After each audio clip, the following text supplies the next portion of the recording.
Pinabulaanan ng Armed Forces of the Philippines ang ulat na nagkaroon ng shooting incident sa Subi Reef kung saan isang sibilyan umano mula sa Pag-asa Island ang humiling ng medical evacuation mula sa... Ang detalye sa ulat ni Waywaya Macalma. Kinumpirma ng AFP Western Command na isang sibilyan mula sa Pag-asa Island ang humiling ng medical evacuation. Ang naturang sibilyan ay kinilalang si Chito Pastor na humiling ng tulong sa militar. Ngunit hindi nakapagbigay ng air support ang AFP Westcom dahil sa problema sa kanilang eroplano. Kaya naman ang pamilya ni Pastor na lang ang gumawa ng paraan para ma-evacuate ang pasyente na matagumpay namang nakarating sa Puerto Princesa City sa Palawan. Lula ng isang sibilyan na Piper 30 plane na dumating dakong 1:00 ng hapon at kaagad na ay dala sa ospital. Kasunod nito, pinabulaanan ng AFP ang ulat na nagkaroon ng shooting incident sa Subi Reef na malapit lang sa Pag-asa Island.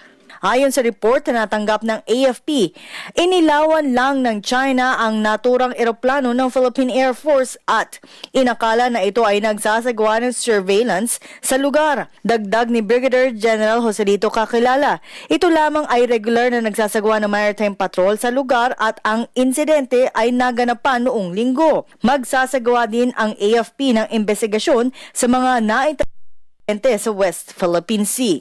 As of now, wala na kaming report na merong ganung shooting incident. But we have regular maritime patrols sa area.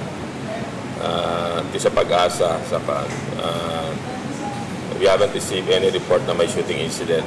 So regarding that issue, we still have to investigate and get official report coming from Western Command.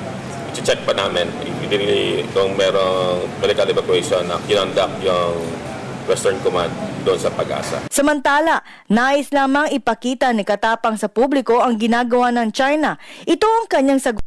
Umabati ko sa kanya matapos ipakita ang ginagawang reklamasyon at konstruksyon ng China sa mga pinag-aagawang teritoryo sa West Philippine Sea. Kanya naman nilinaw na nagsalita muna ang kanilang Commander-in-Chief kasunod ng Department of Foreign Affairs at ng Department of National Defense ukol sa mga ipinakita niyang mga bagong litrato na ginagawa ng China sa ilang islang kanilang sinakop. I'm just supporting what they have announced and by way of showing to them that indeed yung statements ni Presidente ng SFA, ng SND through the pictures.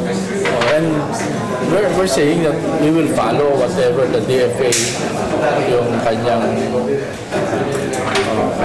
strategy on how to address this problem.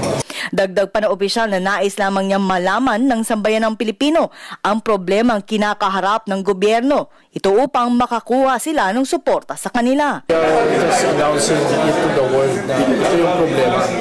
And we are also asking our nation to know, to support, so that yung support ng taong bayan sa gobyerno malakas. Naintindihan ng taong bayan kung ano ba pinag-usapan, ano ba problema natin sa the future if these things continue to happen. Dahil oras na matapos ang mga ginagawang reklamasyon sa 7 bahura sa West Philippine Sea ay tiyak na mahihirapan ang militar na magbigay ng dagdag na supply sa mga sundalo sa BRP Sierra Madre at sa Pag-asa Island na may mga sibilyang nakatira sa naturang isla. Para sa Telebisyon ng Bayan, ako si Waywaya Macalma.